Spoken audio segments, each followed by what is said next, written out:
இந்த கொஸ்டின் பாருங்க, அகர வரிசைப்படி சரியாக அமைந்த சொல் வரிசையை குறிப்பிடுகன்னு கேட்டிருக்காங்க. அகர வரிசை வந்து கிளாஸ் வந்து இன்னைக்கு தான் போட்டிருப்பேன். பார்க்காதவங்க அதில் போய் பாருங்க. ஃபர்ஸ்ட் ஆப்ஷன் பாருங்க, அமிர்தம், அமிழ்து, அமிழ்தம், அமிழ்தல் கொடுத்துருக்காங்க.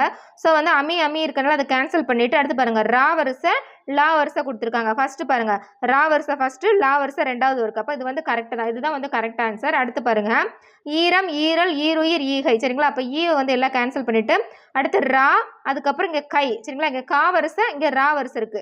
கா வரிசைக்கு அப்புறம் தான் என்ன வரணும்? ரா வரணும். அப்போ இது மாற்றி கொடுத்துருக்காங்க. இது தவறு. கண், கண்டம், கண்டு, கண்ணி. அப்போ கண் கண்ணை எடுத்துட்டு இங்கே பாருங்க டா டு நீ. சரிங்களா? அப்போ இங்கே ஆ, இங்கே வந்து ஊ, இங்கே ஈ வந்திருக்கு. அப்போ இது மாற்றி கொடுத்துருக்காங்க. சரிங்களா? ஆக்கு அப்புறம் ஈ வரணும், அதுக்கப்புறம் தான் ஊ வரணும். அப்போ இதுவும் தவறு. அடுத்து பாருங்க தகடு, தகலி, தகவு, தகர். சரிங்களா?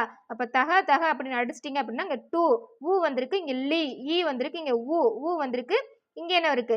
இரு வந்திருக்கு, ரா வருஷம் வந்திருக்கு. சரிங்களா?